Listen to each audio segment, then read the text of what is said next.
पाकिस्तान और दुनिया भर से देखने और सुनने वालों को अस्सलाम वालेकुम।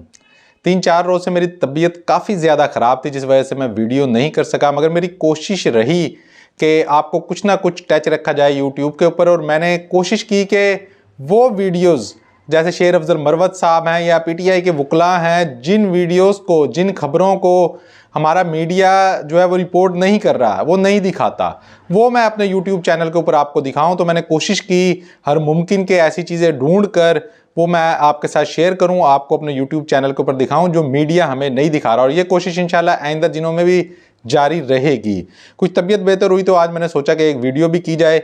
इमरान रियाज खान साहब की कल वापसी हुई है सोशल मीडिया के ऊपर, उन्होंने इंटरव्यू दिया। एक तो मियाँ अली शफाक साहब जो है वो यूट्यूब पर आ गए हैं और ये एक अच्छा इजाफा है सोशल मीडिया के ऊपर।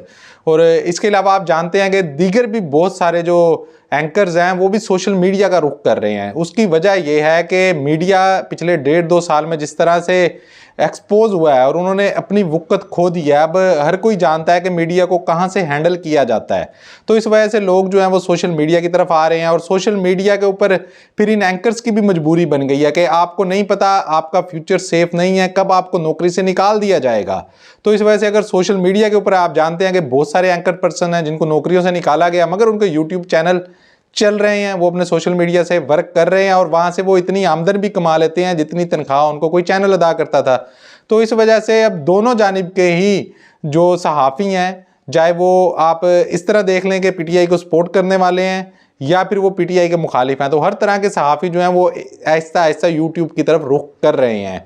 तो उनके अंदर बहुत सारे एंकर्स इस वक्त आ चुके हैं, बहुत सारे सहाफ़ी आ चुके हैं। तो उनके अंदर अब एक वकील मियाँ अली शफाक साहब का भी इजाफा हुआ, जो कि बड़ा खुश आइंद इजाफा है और बड़ी धमाकेदार उनकी एंट्री हुई है कि उन्होंने इमरान रियाज खान साहब का इंटरव्यू किया है, जो कि सब सुनने के लिए बेचैन थे।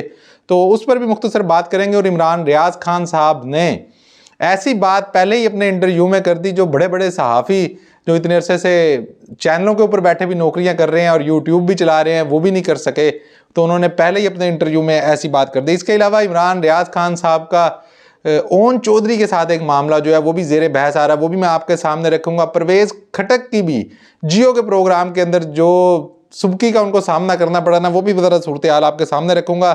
और उससे पहले मैं कुछ मज़ीद खबरें रख दूं आपके सामने। एक तो बिलावल भुट्टो ने भी एक सुप्रीम कोर्ट से एक मुतालबा किया है और नवाज शरीफ को भी सुप्रीम कोर्ट रिलीफ देने जा रही है, वो भी खबरें आपके सामने रखूंगा। और सबसे पहले बात कर लें इमरान खान साहब के हवाले से, तो इस्लामाबाद हाई कोर्ट में तोशाखाना केस में इमरान खान साहब की फैसला मुअत्तली की दरखास्त पर फैसला महफूज हो गया। सजा मुअत्तल इमरान खान साहब की हो चुकी थी, फिर इलेक्शन कमीशन आप जानते हैं कि नाअहली इमरान खान साहब की कर चुका है। तो उस फैसले को, इलेक्शन कमीशन के फैसले को मुअत्तल करने के लिए वो इस्लामाबाद हाई कोर्ट में गए थे और इन्होंने लाहौर हाई कोर्ट में भी पिटीशन दायर की हुई है। तो इस्लामाबाद हाई कोर्ट से कि इनको रिलीफ मिलता नहीं है, इस वजह से ये लाहौर भी चले गए। मेरा ख्याल है कि इस्लामाबाद जाते ही ना डायरेक्ट लाहौर जाते तो इनको ज़्यादा फ़ायदा हो सकता था। बहरहाल वहाँ पर अब फैसला महफूज हो गया। आमिर फारूक साहब थे जज और जहांगीरी साहब थे। तो देखते हैं जी क्या फैसला आता है। अभी फैसला महफूज हुआ है, कोई पता नहीं कि 2-4 माह ये फैसला सुनाया ही ना जाए, कुछ भी यहाँ से एक्सेप्ट किया जा सकता है। अच्छा, इसके अलावा जी बल्ले का इंतखाबी निशान बचाने के लिए जो PTI की कोशिशें थी, वो उन्होंने एक अच्छा फैसला किया। ना वो लाहौर हाई कोर्ट गए, ना वो इस्लामाबाद हाई कोर्ट गए, वो गए पेशावर हाई कोर्ट। आज इलेक्शन कमीशन ने फैसला सुनाना था और उम्मीद यही की जा रही थी और ख़बरें भी ज़राए से यही आ रही थी कि नवाज शरीफ साहब को कह दिया है कि बैलेट पेपर के ऊपर बल्ले का निशान नहीं होगा। तो इसी तरह दो के अंदर फिर इमरान खान साहब के जो वकला थे उन्होंने फैसला किया पेशावर हाई कोर्ट में जाने का, और वो पेशावर हाई कोर्ट में गए। वहाँ पर अली अमीन गंडापुर की दरखास्त पर हुक्म इम्तना जारी हो गया। इलेक्शन कमीशन पाकिस्तान तहरीक इंसाफ के इंट्रा पार्टी इलेक्शन के हवाले से किसी भी किस्म के अहकाम जारी ना करे और पेशावर हाई कोर्ट में रिपोर्ट जमा करवाए। और पेशावर हाई कोर्ट ने उनको रोक दिया। तो ये मामला जो है वो इस वक्त रुक गया है, यानी कि बल्ले का निशान बचाने के अंदर इस वक्त तक PTI कामयाब है। इलेक्शन कमीशन को उन्होंने रुकवा दिया है। आगे चल के क्या होता है वो फिर जो सूरत हाल होगी आपके सामने रखेंगे। इसके अलावा जी इस्लामाबाद की इंसदाद दहशतगर्दी अदालत ने एहतजाज और तोड़ फोड़ के केस में इमरान खान साहब और वाइस चेयरमैन PTI शामुद कुरैशी साहब की 2 मुकदमात में, जबकि इमरान खान साहब की 3 मुकदमात में ज़मानतें मंजूर कर ली हैं। ये वही मामला है जो अदम पेशी के ऊपर ज़मानत इमरान खान साहब की कैंसिल हुई थी और इमरान खान साहब ने फिर उस वक्त उन्होंने गिरफ्तार थे। इमरान खान साहब अदालतों में पेश नहीं हुए और अदम पेशी के ऊपर ये ज़मानतें, अबूरी ज़मानतें खारिज हो गई थी। फिर इमरान खान साहब ने इस्लामाबाद हाई कोर्ट से रुजू किया तो इस्लामाबाद हाई कोर्ट ने दोबारा ट्रायल कोर्ट को भेज दिया था मामला कि आप इनको मेरिट पर सुनकर फैसला दें। तो ये जज अबू रसना जुल्कुरनैन साहब ने ये मामला सुना। इमरान खान साहब की 3 और शाह महमूद कुरैशी साहब की 2 मुकदमात में जमानतें कन्फर्म हो गई हैं। इसके अलावा जी खतीजा शाह को आज 26 दिन हो गए थे नज़रबंदी को। पहले उनको 2-3 मुकदमों में गिरफ्तार किया गया, फिर 3 MPO के तहत, और अब 3 MPO को 26 दिन गुजरने के बाद अचानक से पंजाब हुकूमत ने कह दिया जी हम वो अपना फैसला मुअत्तल कर रहे हैं।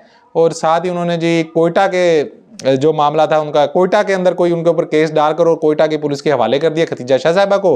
अब खतीजा शाह साहबा कोयटा चली गई। अदालत लाहौर हाई कोर्ट ने जो है वो IG पंजाब को कहा कि आप 2:30 बजे खतीजा शाह साहबा को पेश करें यहाँ पर।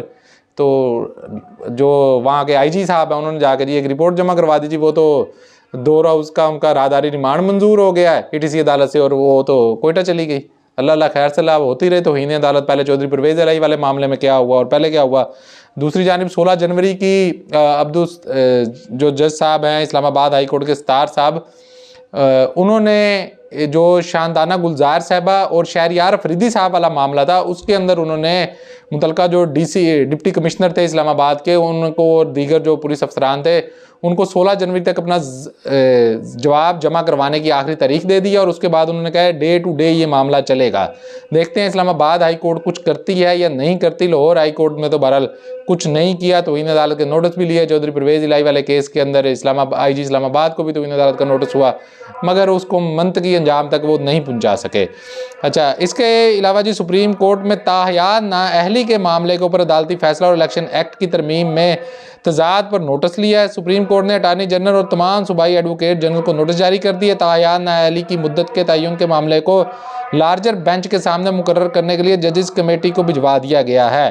केस की समाअत जनवरी 2024 में होगी। तो मौजूदा केस को इंतखाबात में तखीर के आला कार के तौर पर इस्तेमाल ना किया जाए। सुप्रीम कोर्ट मौजूदा केस का नोटिस 2 अंग्रेजी के बड़े अखबारात में शाया किया जाए। सुप्रीम कोर्ट ने नोटिस मीर बादशाह किसरानी की ताहयात नाअहली के मामले पर लिया। तो ये जो नोटिस लिया है सुप्रीम कोर्ट ने, मेरा जहाँ तक अपना ज़ाती आइडिया जिस तरह की सहूलतकारी नवाज शरीफ साहब को हर मामले के ऊपर मिल रही है, तो ये नवाज शरीफ साहब को सीधी सीधी सहूलतकारी का मामला होगा। नवाज शरीफ को सहूलतकारी मिलेगी, जहांगीर तरीन को भी मिल जाएगी, और दीगर भी अगर कोई इस तरह की नाअहलियाँ तो उनको ये सहूलतकारी मिल जाएगी और वो लोग इलेक्शन में हिस्सा ले सकेंगे। क्योंकि इमरान खान नवाज शरीफ के नीचे से तो सारे मामला सेटल हो गए हैं हाई कोर्ट से। तो ये मामला क्योंकि सुप्रीम कोर्ट ने दिया हुआ था फैसला उनकी लिए ताहयात नाअहली का, तो ये फिर सुप्रीम कोर्ट में ही सेटल होना था। तो ये अब सेटल कर दिया जाएगा। जस्टिस काजी फैज़ साहब ने पूरी सहूलतकारी तो बहरहाल देनी है नवाज शरीफ को। इसके अलावा जी जुल्फ़िकार अली भुट्टो की फांसी का जो मामला है उसके ऊपर बिलावल भुट्टो जरदारी ने मुतालबा किया है कि लाइव टेलीकास्ट किया जाए। सुप्रीम कोर्ट में उन्होंने दरख्वास्त बाकायदा तौर पर दायर कर दी है। बिलावल भुट्टो की जानिब से वकील फ़रूक एच नायक ने दरख्वास्त दायर की। दरख्वास्त में इस्तदा की गई है कि सदारती रेफरेंस मेरे वालिद आसफ अली जरदारी की जानिब से दायर किया गया, लिहाजा केस की समाअत बराह रास्त दिखाई जाए। अदालती निज़ाम पर लगे इस धब्बे को ख़त्म करने के लिए ज़रूरी है रेफरेंस कार्रवाई बराह रास्त दिखाई जाए। तो ये जनाब कह रहे हैं बिलावल भुट्टो साहब। देखते हैं मामला लाइव होता है कि नहीं होता। क्योंकि कल को फिर इमरान खान साहब भी इस तरह की अपील कर सकते हैं, दरख्वास्त दे सकते हैं। पहले जस्टिस काजी फैज़ साहब अपनी मर्जी से एक केस जो है वो लाइव दिखा चुके हैं, तो फिर इमरान खान साहब का केस क्यों लाइव नहीं दिखाया जा सकता, ये मामला क्यों नहीं लाइव दिखाया जा सकता। तो फिर कल कला को और भी दरखास्तें आ सकती हैं। बहरहाल देखते हैं सुप्रीम कोर्ट इसके ऊपर क्या करता है जी। इसके अलावा जी इस्तेकाम पाकिस्तान पार्टी के ओन चौधरी ने इमरान रियाज खान साहब को फ़ोन किया है। जो इतला आ रही हैं, हारून रशीद साहब ने भी ये खबर दी है। इमरान रियाज खान साहब ने खुद तो इस बारे से कुछ नहीं कहा। उन्होंने कहा जी इमरान रियाज खान साहब को उन्होंने फ़ोन किया और बड़े अच्छे अंदाज में मेरी जिंद मेरी जान करके उनको क्या हाल चाल है हवाल पूछे और कहा जी हम आपसे इज़हार यकजहती के लिए मिलना चाहते हैं। और इमरान रियाज खान ने कहा कि आप इस वक्त कहाँ थे जब मैं 4 माह से गायब था। उनसे फिर सवाल तो बनता है ना कि 4 माह से मैं गायब था, तो उस वक्त तो आपने मेरे से कोई इज़हार यकजहती नहीं किया, अब आप मिलना चाहते हैं। तो पहले मीडिया पर उन्होंने कहा जी पहले मीडिया पर मेरे साथ इज़हार यकजहती करते, मेरे गायब होने पर मजम्मत करें, फिर जब आप मिलने के लिए आएंगे तो मैं आपके सारे विजिट की वीडियो बनाऊंगा। जिस पर ओन चौधरी ने इस्तफसार किया कि ऐसा मत कहें। लेकिन इमरान रियाज खान ने मज़ीद कहा कि आप सबको, वो कह रहे हैं ऐसा आप क्यों कह रहे हैं, अभी ऐसा ना कहें, ये आप क्या कह रहे हैं कि आप आएंगे, आप सारी वीडियो बनाएंगे, जो गुफ्तगू होगी उसकी भी वीडियो रिकॉर्ड करेंगे, तो आप ऐसा ना कहें। तो उन्होंने कहा कि भैया हमारे ऊपर कोई ऐसी बेएतबारी है, ज़ाहिर बात है ओन चौधरी साहब ने यही समझा होगा कि कोई ऐसी बेएतबारी है हमारे ऊपर कि आप सारी उसकी वीडियो रिकॉर्ड करना चाहते हैं। तो इमरान रियाज खान साहब ने उन्हें कहा कि आप लोगों को जानता भी नहीं था, आप लोगों को जिसने पहचान दी है इमरान खान ने, जब आप इमरान खान साहब को दगा दे सकते हैं तो फिर आप किसी के साथ भी कुछ भी कर सकते हैं। तो जिन लोगों ने इमरान खान को दगा दे दिया जिसने तुमको पहचान दी थी, तो फिर तुम किसी को क्या नहीं कर सकते। तो इमरान रियाज खान साहब ने बड़ा ज़बरदस्त किस्म का उनको जवाब दिया और फिर उसके बाद क्या कहते हैं कि चिरागों में रोशनी ना रही। इसी तरह का कुछ मामला हुआ जी परवेज़ खटक के साथ। वो बैठे हुए थे जियो के प्रोग्राम में, शहजाद साहब मेरे ख्याल प्रोग्राम कर रहे हैं हामिद मीर साहब की जगह पर, गालबन उसी प्रोग्राम में वो थे। तो वहाँ पर परवेज़ खटक साहब कह रहे थे जी इमरान खान किसी के ऊपर एतमाद नहीं करता था, उसको अपने करीबी लोगों के ऊपर एतमाद नहीं होता था, वो कहता था जी फलां पर नज़र रखें, फलां पर नज़र रखें, किसी पर एतमाद नहीं करता था। तो आगे से शहजाद ने कहा, जो एंकर पर्सन थे, उन्होंने कहा फिर तो इमरान खान साहब का खदशा तो फिर दुरुस्त था, वो तो सही करते थे अगर एतबार नहीं करते थे। क्यों कि आप जैसे लोग भी उनको फिर छोड़कर चले गए, जो पार्टी के इतने बड़े बड़े ओहदों पर रहे, जो उनके करीब रहे, वो भी उनको छोड़कर चले गए। तो इसके बाद फिर परवेज़ खटक साहब का चेहरा देखने वाला था, उनके बाद फिर क्या इस बात का जवाब होना था, बस फिर वही उनकी गुफ्तगू थी। अच्छा अब तो एक तो बात कर लेते हैं जी मियां अली शफाक साहब की, जो वापस हुई है सोशल मीडिया के अंदर, उनकी एंट्री हुई है और एक अच्छा इजाफा मैं इसको समझता हूँ कि पाकिस्तान की सोशल मीडिया इंडस्ट्री के अंदर एक बहुत अच्छा इजाफा है। ज़ाहिर बात है कानून के माहिर हैं, जिस तरह वो दलाइल से बात कर सकते हैं, तो बड़ी अच्छी चीज़ है कि वो आए हैं सोशल मीडिया के ऊपर, हम उनको वेलकम करते हैं। और इमरान रियाज खान साहब ने जो इनको इंटरव्यू दिया, बहुत अहम चीज़ें उन्होंने उसके अंदर कही, मगर उन्होंने जिस तरह से ख़वातीन के हक़ में आवाज़ उठाई है, जिन ख़वातीन को, अब ये देखें ना खतीजा शाह वाला मामला कि 3 MPO के तहत 26 दिन आपने रखने के बाद उसके बाद अपना फ़ैसला वापस ले लिया और फिर आपने कोयटा की पुलिस के हवाले उनको कर दिया। तो इस तरह की जो चीज़ें ख़वातीन के साथ की जा रही हैं, तो इमरान रियाज खान साहब ने उनके हक़ में बड़ी ज़बरदस्त आवाज़ उठाई और उन्होंने कहा कि ये पैटर्न सेट कर दिया गया है। देखिए ना, अब अगर उस्मान डार की वालदा का गिरेबान पकड़ा जा सकता है तो फिर ख्वाजा आसिफ के घर की ख़वातीन का गिरेबान क्यों नहीं पकड़ा जा सकेगा? अगर आज PTI की ख़वातीन को घसीटा जा सकता है सड़कों पर, तो कल नून लीग की ख़वातीन को क्यों नहीं घसीटा जा सकेगा? उनको कौन रोकेगा? फिर तो लोग कहेंगे ये सब कुछ तो पहले भी होता रहा है। अगर आपने नाजायज़ मुकदमात में ख़वातीन को 6-6 माह से जेलों में रखा हुआ है, तो फिर कल नून लीग की ख़वातीन क्यों नहीं 6-6 माह 8-8 माह जेलों में रहेंगी जब PTI की रह रही हैं? तो ये सारे पैटर्न सेट हो रहे हैं। ये आने वाले वक्तों में आपके पास बात करने को लिए कुछ बचेगा नहीं। आप क्या कहेंगे कि जी देखें जी हमारे साथ ज़्यादती होगी, वो कहेंगे ये तो कुछ तो आप करते गए हैं और ये आपके दौरे हुकूमत में ये कुछ हुआ है। तो ये एक पैटर्न सेट जो किया है, ये मेरा ख्याल है कि अब ये बहुत लंबा अरसा चलेगा, हर कोई इसकी मिसालें देगा। जब भी कुछ हुआ करेगा तो वो कहेंगे जी 2022 में 23 में क्या हुआ था, ठीक है ना। और बाद लोग ये तासुर देने की कोशिश करते हैं कि शायद ये आईन और कानून की जो धज्जियाँ उड़ाई जा रही हैं, जो लोगों की चादर चार दीवारी का तकद्दुस पमाल किया जा रहा है, और ये सब कुछ जो किया गया, जो औरतों को घसीटा गया, जो औरतों के ऊपर तशद्दुद किया गया, बाद लोगों का ख्याल है कि ये तो सारा कुछ 9 मई के बाद हुआ, तो 9 मई तो किसी ने किया ही नहीं था। तो ये सरासर झूठ बोलते हैं जो लोग ये बात करते हैं।